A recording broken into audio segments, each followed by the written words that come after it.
Welcome to 100bytes.com. This is another video in Weblogic series where in this video we are going to see how to override the security role assignments in a deployment descriptor of an application. This is very much essential in a big development environment in a corporate because application engineer may not be knowing what are the roles has to be assigned, and the roles can be changed frequently. Like this, if this is the cases is happening, and this will be very difficult to manage the application which has the role assignment in the deployment descriptor. I will explain you in a detail with a diagram. Okay, let's say this is my application and it has an deployment descriptor where the security role assigned.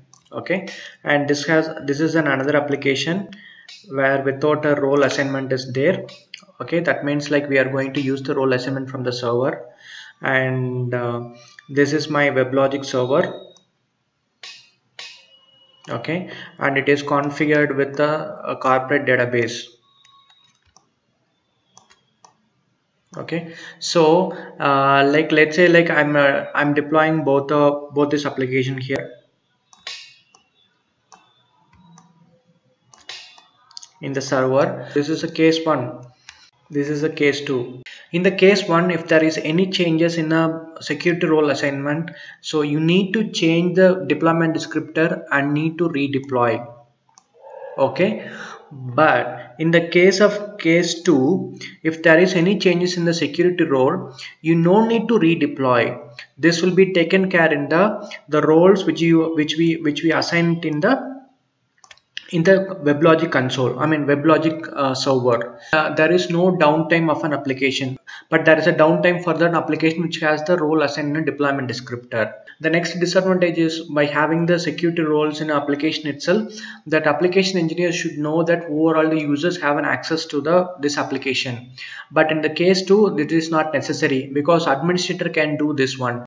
So the case 2 is a best for a corporate environment and big enterprises and in a big development environment where there is a clearly segregation of duties, like application engineer can develop an application, administrator can assign a role, overall the okay,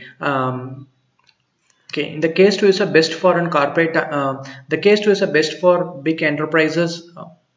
Case 2 is best for enterprise and big development environment because there is clearly a segregation of duties. The app engineer has to know only about what is the application he is writing, and administrator has to know only about the role assignment. So whenever installation is happening, the administrator also come into picture and assign the roles. And in the future, if there is any changes in the role, just they have to change the roles, and there is no downtime of application. So I'll show how to override the roles of an application in a Weblogic server. As a prerequisite for this tutorial, you need a Weblogic server has to be installed and up and running. Before I show the console, I want to show you the application which I'm going to deploy, where a deployment descriptor also has an roles and users, but we are going to override it. Okay, this is my application where is an auth project. It uses the form based authentication, so all the URLs are get protected for both get and post method, but there is only role assignment is only for admin role.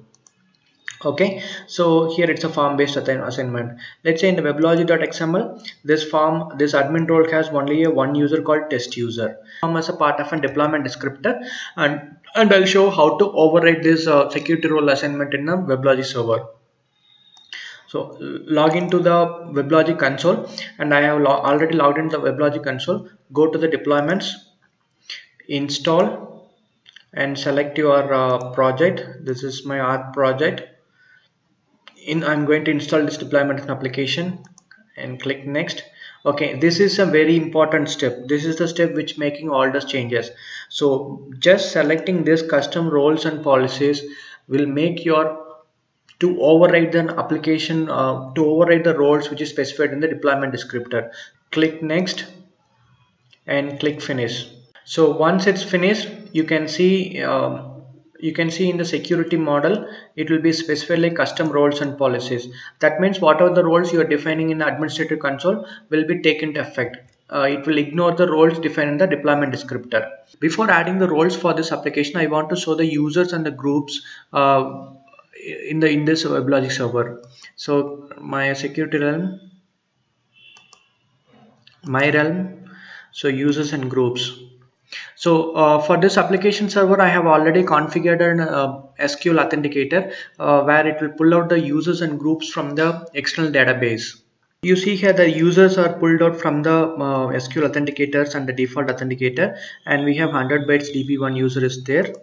Let's access this user first. 100 bytes DB user is a part of a group 1. Now we will create a policy or a role who are all a part of this group 1 group can able to access this application.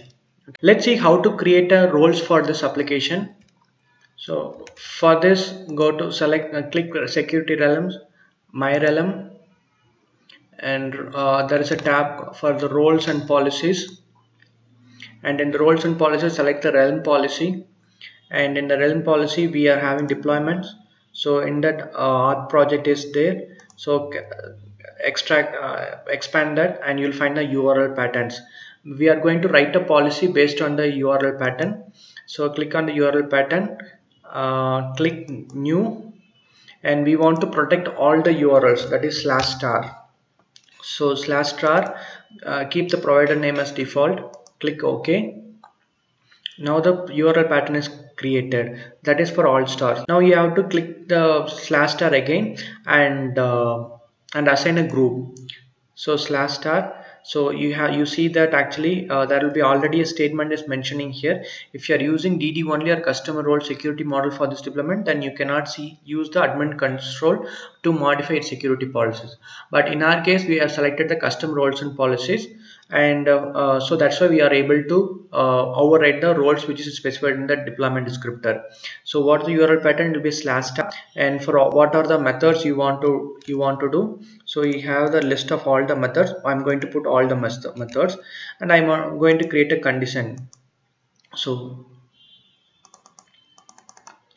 add condition. In this you can have a bunch of predicate list.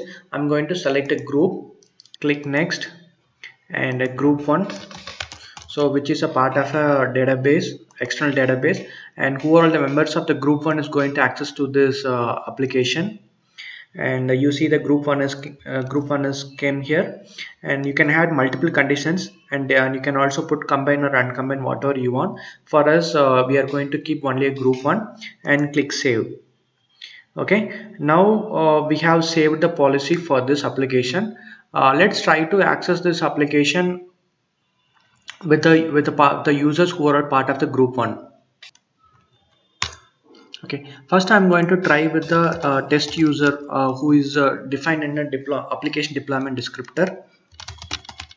So he'll be get denied. Yeah, it's authentication failed.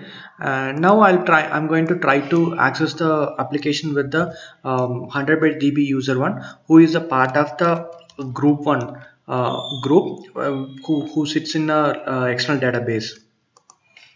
Now it should succeed. Yeah, it succeeded. In this case, we have overridden the security role assignment defined in the deployment descriptor by defining a policies in the Weblogic server console. That's it. Thanks for watching this tutorial. For more videos, please visit 100bytes.com.